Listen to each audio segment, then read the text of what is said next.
Hello friends, बरायबाय Bodo Job Info official YouTube channelआव आसा खालामो नोंथांमोना बयबो मोजां दंजोबो। दा गोबाव समनिफ्राय नेनाय बेनो जाबाय नोंथांमोननि BTC साख्रि रिजाल्ट माब्ला मोनगोन बेनि सायाव माखासे सोर्सआव मोननाय आपडेटखौ लाबोदों। PM किसान रां हाबबाय खायसे मोनाखै दा मोनाखैबा मा खालामनांगौ बेनि सायाव जों सावरायगोन A to Z जाहाथे भिडिअखौ नोंथांमोना नायजोबो। जाय नोंथांमोना Bodo Job Info official YouTube चैनेलाव गोदान साबस्क्राइब खालामना ला जाहाथे लेटेस्ट भिडिअ नोंथांमोना मोननो हायो। दानिया दहाय फुङाव मोनसे भिडिअ होदोंमोन बेनो जाबाय PM किसाननि दा बेयाव नोंथांमोना साउन्ड गैया होनदोंमोन ना बे साउन्डआ दङमोन माखासे टेक्निकल इशू जादों जायनि जाउनाव नोंथांमोना साउन्डखौ खोनायाखै ओके बाट जायनिखि फार्स्टआव भिडिअ नायदों अलमोस्ट 5000 खोनादों बाट माखासेया खोनायाखै। दा जोङो PM किसाननि अफिशियेल साइटआव फैग्रोबाय आरो अफिशियेल साइटआव फैनाय लोगो 20 KSTखौ दिनै सोनाय जाबाय ओके आरो बे सोनायाव गासै 9.70 लाख बेनिफिसियारि दङ गोबां दङ नालाय बिनि थाखायनो खायसेया मोनथ'वाखै जानांगौ। जुदि मोनाखैबा टेनसन गैया नोंथांमोननि एकाउन्टआव जायनो माने मोनबाय थाखायो अके दंजोबखायो नोंथांमोना मोनगोन बेखौ गिनाङा। दिनै मोनायावबो हाबगोन आरो गाबोनबो हाबगोन बेखौ नेथ'नांगोन नोंथांमोना। दानिया गुबै बाथ्रा जाबाय दहायनि भिडिअ माबादि प्रब्लेम जादोंमोन आरो बेबादि जायोबा नेक्स्ट टाइम नोंथांमोना माबादि नायनांगौ जों फैबाय इउटिउबाव आंनियाव देन आंनि इउटिउबाव फैनाय लोगो नोंथांमोना मोनसे जुदि रावखौ खोनायाबा मा खालामनांगौ मोनसे सेटिं अपसन थायोना स' बे सेटिं अपसनाव नोंथांमोना थांनांगोन। दानिया बे सेटिंआव थुनाय लोगो बेबादि मोनगोन मोनसे अडिअ ट्रेक दङना बेयाव नोंथांमोना इंलिश मोनदोंना स' बेखौहाय चेन्ज खालामनांगौ अरिजिनेल नोंथांमोना भइसआव थांनोबा अके दा जोङो सेलेक्ट खालामनाय लोगो मा मोनगोन थ' गाहायाव मोनसे अरिजिनेल मोनसे अपसन मोनो जेरै नै फ्रेन्स मोनदोंना स' फ्रान्स मोनदों बेयाव अरिजिनेलाव सेलेक्ट खालामबानो नोङो आंनि रावखौ खोनागौमोन आरो अके। दा बेबायदि टेक्निकेल इशू जानाय जाथाया जाहैबाय माने दासान्दि इउटिउबाव डाइरेक्ट अट'मेटिक डाइबिं जायोना बेखौ आं सेटिंखौ अन खालामदोंमोन जेरै हमना ला बर'निफ्राय हिन्दी हिन्दीनिफ्राय इंलिश बेबायदि जायो बाट जोंनि बर'आ दासिमबो प्रपारलि खामानि जायाखै जायनि जाउनाव बेबायदि टेक्निकेल इशूआ जादोंमोन। दा जियानो जा नोंथांमोना डिटेलखौ मोनथिबाय दा PM किसान मोनग्राफ्रा दसे नेथ'बावदो दासिमबो आंनि खाथिनि बेनिफिसियारि दासिमबो मोनथ'वाखै न' खाथिना जेब्ला मोनो नोंथांमोना गाबोन भिडिअ मोनफिनगोन बेखिनिखौ आं नोंथांमोननो खोन्थाग्रोबाय बाट खायसे मोनगोन दा मोनायावबो बेखौ नोंथांमोना चेक खालामबाय था।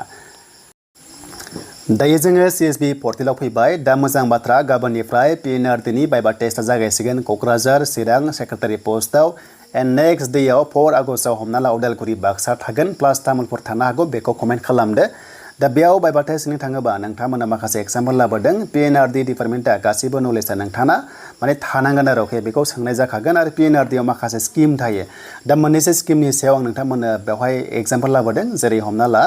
ब्लक लेभेलाव PNRDआव हमना ला जोंहा NSAP ब्रान्च थायो जेराव बे खामानिखौ मावगोन बे मोनसे पेन्सननि ब्रान्च अके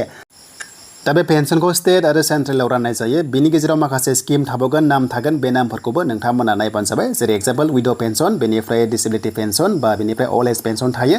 बेनिफ्राय जब कार्ड स्किम थायो बे जाबाय MGNREGAनि आन्दाराव गोग्लैगोन जब कार्डआ आरो बे MGNREGAनि माखासे एक्टफोरखौ नाय फुल फर्मखौ नाय माब्ला जादोंमोन बेखौ नाय एन्ड मेन डेज एबा वेजेसफ्रा बेसेबां सोनाय जायो जब कार्ड गांसेजों बेसेबां खामानि मावनो मोनो जेरै हमना ला 100 डेज बेखौ जाहाथे नायो मानोना बे जाबाय PNRDनि साख्रि थ' बेखौ A to Z सोंगोन जाहाथे नोंथांमोना डिटेलखौ लायो आं जास्ट नोंथांमोना कनसेप्ट क्लियार खालामबाय।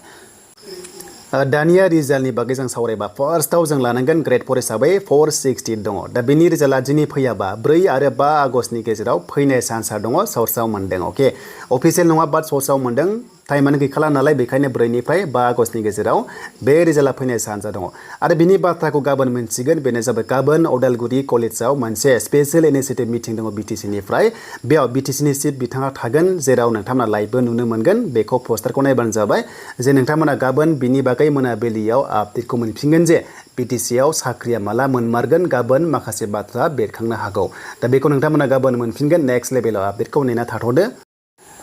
दा जोबनायाव आंनि जिनिखि सर्सआव मोननाया 15 आगस्टनि सिगां BTCआव साख्रि होगोन दा मानोना जोंहा MCC नांसिगोन ना इलेक्सन फैथारसिगौ बारा टाइम गैला जुदि एग्जाम्पल जों MCCखौ जों हमना ला मडेल कड अफ कन्डाक्टखौ जों लायोबा जास्ट एग्जाम्पल जों डेटखौ लायोबा हमना ला अफिसियेल नङा अफिसियेल नटिस दा बावैनो फैथारसिगोन जेरै 22 नङाबा 27आव MCC नाङोबा अब्ला सेप्तेम्बराव इलेक्सन जागोन ना अब्ला फरेस्ट BCDC बेनिफ्राय टेट आरो ग्रेड 4आ बे रिजाल्टआ फैनाय चान्सआ दंखायो प्लास HS लेभेल आरो डिग्री लेभेलाबो रिजाल्ट लागोन नाथाय बाइबा टेस्ट लागोन ना लाया बेखौ बुंनो हाथ'ला बेनि सायाव गाबोन जुदि आपडेट मोनोबा नोंथांमोना चेनेलाव मोनफिनगोन दा बेखिनि आपडेटखौ नोंथांमोना होग्रोबाय जाहाथे नेक्स्ट लेभेलाव आरोबाव भिडिअ नायो।